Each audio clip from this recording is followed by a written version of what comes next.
Okay, so we now dive into the critical topic of circular economy and recycling. It's a concept essential for our sustainable future. And to talk about this, we have today with us two experts, Vishal Kumar and Parnasha Banerjee. Vishal has a deep understanding of the Indian waste management ecosystem. He is the CEO of Waste Warriors, a non-profit startup focused on reducing plastic pollution. Parnasha, on the other hand, brings a wealth of experience in driving change for a sustainable future. Parnasha leads DASRA's collaborative platforms on inclusive sanitation and climate. So the floor is yours, Vishal and Parnasha. Thank you. Thanks, Manjula. I mean, the way Amita has very kindly told us on how we're supposed to self-moderate. So perhaps I'll start us off and then maybe just kind of lay the foundation and then bring in you, Vishal. I think like Manjula spoke about that I'm Parnasha and I'm part of the DASRA team, part of the DASRA leadership team as well. What we do as an organization is we've been in the sector for about 25 years, supporting and anchoring collaborative platforms as well as bringing philanthropy into the sector. So two big engines for us is to how do we work with civil society organizations through collaboration, through synergy, through consensus, and how does that consensus bring in and nurture more philanthropy over time to some of the most important fields that we see that needs to grow, right?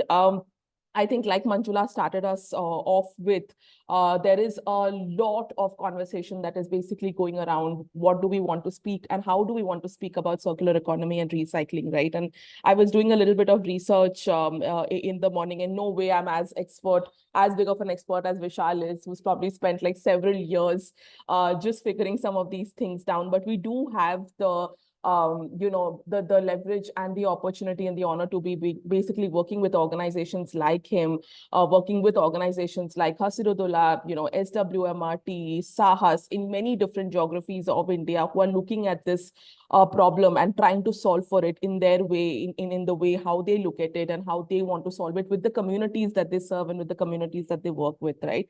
And in fact, to begin with, I was looking at the waste, the amount of waste that we kind of generate, right? It's about like a 960 million, 1,000 million tons of waste that we generate, and the kind of solutions that we are seeing in the ecosystem that are basically kind of emerging, and the civil society organizations that have started to emerge, right? If you look at how Hasirudullah basically works in kind of people-centric, decentralized solutions around solid waste management, they're very, very crucial work around waste workers, organizations like Kashtakari Panchayat, organizations like Sahas running essential capacity building, technical support, end-to-end implementation in different geographies and their focus states in some of the states that they are now moving towards. And even organizations like Waste Warriors, which actually essentially look at ecosystem which are very, very different, which are very nuanced and perhaps needs attention, right? So I think maybe where we start off our conversation a little bit is to just deep dive on what this ecosystem is, what recycling means, what circular economy means. For me, as an organization, as DASRA, for us, it's very simplistic, right? It's how do we ensure that some of the best practices, some of the things that we are seeing on ground within different organizations, how does that all come together to be able to create some dent in the circularity ecosystem, right? Is all the experiences that we see can add up to actually inform policy, can actually inform knowledge, and can bring in more philanthropy into the sector. I think those are the most important key levers for us. And I think what might be helpful is perhaps, Vishal, maybe if you can just start us off a little bit to tell us about what Waste Warriors does. Tell us a little bit about how do you look at recycling, how do you look at circularity, and then maybe we do a little bit of this question and answer round, and I'll have you start us off. Sure. Thank you so much, Parnasha, and thank you so much, India Scholar, for having us here today. My name is Vishal, and I'm CEO at Waste Warriors, like Parnasha just shared. I'd like to show you very quickly a few pictures, just to give you a little bit more context of where Waste Warriors does their work. So this picture is in Dharamshala. Many of you might have visited Dharamshala, beautiful town in Himachal, but not many of you would have seen where the waste from your trip in Dharamshala would have ended up. So that's me standing on the dump site of Dharamshala. If you've been to Corbett Tiger Reserve, most likely your waste must have ended up here. If you've been on Kedarkanta trek, this is the Mori block, which you would have passed, and you can see the pristine landscape in the background, but open dumps of waste all over the mountains. This is in Dehradun, which used to be a flowing river, is now completely choked in layers of plastic trash. And that again is Dharamshala, just showing it that, what's the vast landscape that has been right now being dumped and burned, of all the waste that we generate mindlessly. When people say waste is wealth, waste is gold, there's, so much recycling that can happen. I think there's a lot that people don't necessarily understand. I think the word circular economy, at least in India, has been I think we've lost the respect for that word. That word has a very significant meaning, but we've actually dumbed it down to literally, recycling, downcycling, even for that matter, co-processing or incineration is also now being broadly clubbed under circular economy. In the absolute terms, the word circular economy is something that really needs to happen far upstream and not downstream, like most non-profit organizations like ours. Or waste management players, even like some of the names that Parnasha mentioned. None of us actually work in the circular economy space, especially when it comes to non-biodegradable waste. Circular economy needs, a completely different approach to material design, product design, service delivery. It's far upstream compared to post-consumer waste management, in which we are trying to maximize resource recovery and improve recycling rates, which is not the same as circular economy. But it's being confused for that, unfortunately. And even when it comes to recycling, I think it's very important to understand what is closed loop recycling versus what is, like an open loop recycling. And most of recycling that happens is currently open loop. And let me give you a quick example. When we talk about, like let's say an aluminum container, and you want to recycle that back into an aluminum container of the same quality, you can do that infinite number of times because that is closed loop recycling. A lot of times what ends up happening is these branded products, plastic products end up getting recycled into unbranded gray market materials of, lower value, of lower application. So that is actually downcycling. And then it doesn't have more than 1 or 2 life cycles beyond which it needs to be dumped or burnt. So it's very unfortunate, that about 60% of waste that we actually end up getting at our facilities for waste processing is low value waste or does not have any market value. It's only a small percentage of waste that has a good market value. And that too, again, for 1 or 2 cycles of recycling. Beyond that, again, those materials do not have significant market value. This is waste being dumped on, the banks of the river Ganga. This is in Uttarkashi. So you can see the pristine river and the waste dump is designed, the waste management system is designed for the dump so that monsoons can come and do magic and, clean up the entire region.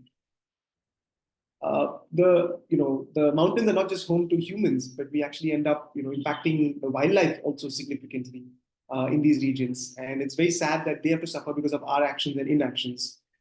Very quickly, I can walk you through what Waste Warriors does to solve this problem. And then, I think we'd like to hear how DASRA is also addressing this problem from their lens. So our mission is to catalyze systemic change in the Indian Himalayan region, where we are working to change behaviors of everybody in the waste value chain. We're building the infrastructure that is needed for waste processing because this region currently has literally zero infrastructure for waste collection or processing. And we do these through local entrepreneurs, and we strive to make these local entrepreneurs economically viable. So they're not dependent on philanthropy, while we will, as a non-profit, continue to be dependent on philanthropy. We're looking to strengthen existing governance mechanisms, existing processes that are there within the government mechanisms and how the system can be integrated within them. And as a result of all of this, generate livelihoods, generating dignified livelihoods for the local, women and youth, especially in these regions. So that's kind of broadly, the problem statement that we're looking to address. It would be great to hear from you, Parnasha, the lens that DASRA is looking at, circular economy or climate change, how you're looking to address this. Yeah, no, I mean, I think, thanks, Vishal. Thank you for always succinctly putting some of these things. Your pictures always speak more than any of us can, honestly. But I think just to kind of start us off, DASRA as an organization, like I was saying, is looking at working with civil society organizations and NGOs to build collaboration, to build collaborative platforms and bring in philanthropy into these collaborative platforms over time. And within our work in climate, we anchor what we call as the Climate Rise Alliance, which is basically a group of NGOs, about 75 plus civil society organizations working across different aspects of the work, of which waste management, recycling is a very important part of our work, to build certain consensus that the collectivization, aggregation, the gaps and the needs of the sector can be addressed. And then we can work with, the levers that Vishal was talking about, right? Behavior change at what they are doing, but at a very national level, how can we enable a lot of that to basically bring in more behavior and bring in more community resilience in different regions of India, right? So that's one, leveraging the examples of where each of these civil society organizations are already placed. I think the second part of our work focuses on how does this aggregation, collectivization of work of different civil society organizations, can that lead to informing policies? Can that lead to informing regulations? Can that actually work with government to certain scale some of these solutions? So if you look at how Vishal was speaking about his entire work around recycling and how the entire value chain is looked at, how do we look at some of these solutions and really take it to scale, leveraging the existing mechanisms that we have. And the third part of this is, of course, building more knowledge into the sector, understanding, and there are several newer players who don't, like Vishal was saying, understand what circularity means. What is the source, what is the sink around these things, where are the levers which need to be basically addressed, where does governance come in place, where do we have to look at community in all of this, and what is really the role of funding in all of this. I think some of that is where we kind of help is bridge the gap.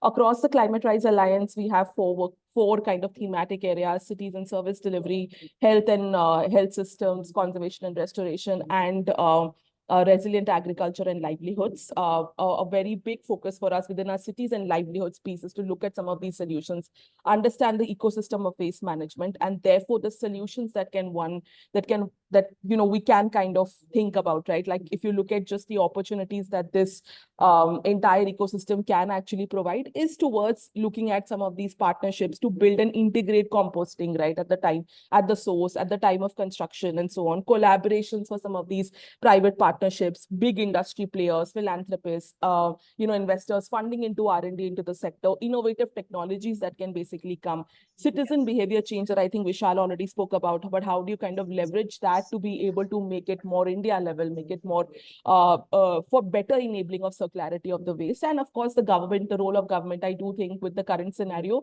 there is an extreme need for some sort of an aggregation with a lot of these waste players, what they are doing in terms of how do we address the problems and the gaps and the governance issues with the government itself, and how can the knowledge and the wealth of each of these civil society organizations help address that, in a more collective voice form, right? So I think this is what we essentially do through our platform. The larger idea is to actually move the ecosystem with certain outcome level changes, and therefore how do we continue to work with the key levers around philanthropy, around narrative change, and around government. So I'll stop there. Perhaps Vishal, if I can just maybe shift back a little bit. I think what might be, even though you showed some pictures, but if you can tell us a little bit about the on-ground ways in which on-ground experiences of how you look at circularity. What does it mean for the communities that you work with, right? And how can one think about partnerships and scale when you think about really building their resilience? Sure. Thank you so much, Parnasha. I think I'll give you a classic example, and we've actually done this into a case study which we've shared, on our website. I'm happy to share that if anybody's interested. It's called Paryavaran Pathways. So in the outskirts of Corbett Tiger Reserve, we work in about 10 Gram Panchayats, and the model that we've taken there is quite unique in its nature, where we've identified local women from those villages, about 25 women, who it's a beautiful combination of diverse women, educated, uneducated, well-to-do, not so well-to-do, upper caste, lower caste, all together, who drive a battery-operated vehicle themselves. They collect waste from communities on a door-to-door level. They charge user fees from households for collecting waste, which is a novel concept in rural India. Like paying for waste management is a novel concept because the rural Himalayan region do not even have access to collection. before we start working in those areas, most of these areas. So these women are actually turning into local entrepreneurs. So it's an intersectoral impact where some of these women who never had any opportunity had no identity earlier, now identify themselves as Paryavaran Sakhis or friends of the environment. And they're doing this as a business entity. We are giving them access to infrastructure, we're giving them access to government funding, we're giving them access to gap funding from waste warriors, building their capacities so that they become the drivers of change and they build relationships and rapports with the local government and the local communities. We also bring in a component of active citizenship, especially with youth and the local communities, where they end up doing a lot of cleanup drives. If there's a mela that happens, there's a big festival that happens, community festival, after which, in general, that entire village is just dumped in waste. And many of us would have seen that. When we start working there in the next year or two, the community starts taking ownership that no, we will not leave our village dumped, after a mela. So they will do, entire village comes together to do a cleanup drive, of the entire village. So there's a lot of behavior change work that happens when you consistently engage with communities and recover waste and then have infrastructure for waste processing. Again, it's not circularity in that sense, it's resource recovery and improving the recycling rates in these regions. So that's kind of just the clarification, but happy to share more. I think we also have a question from Srini. Yeah, hi.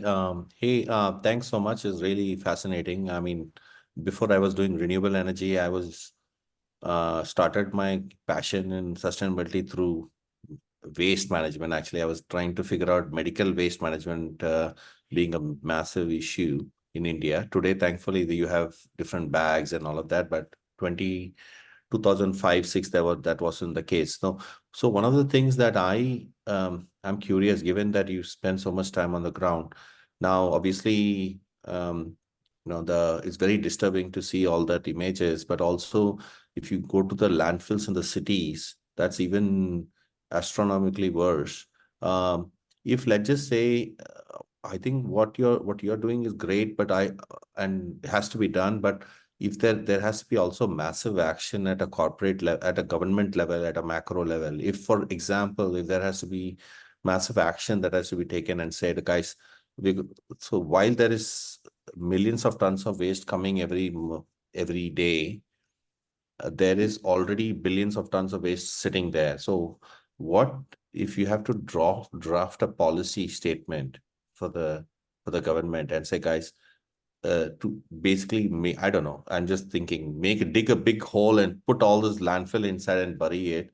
And going forward, any millions of tons will be treated this way. I mean, is there any prescription being discussed?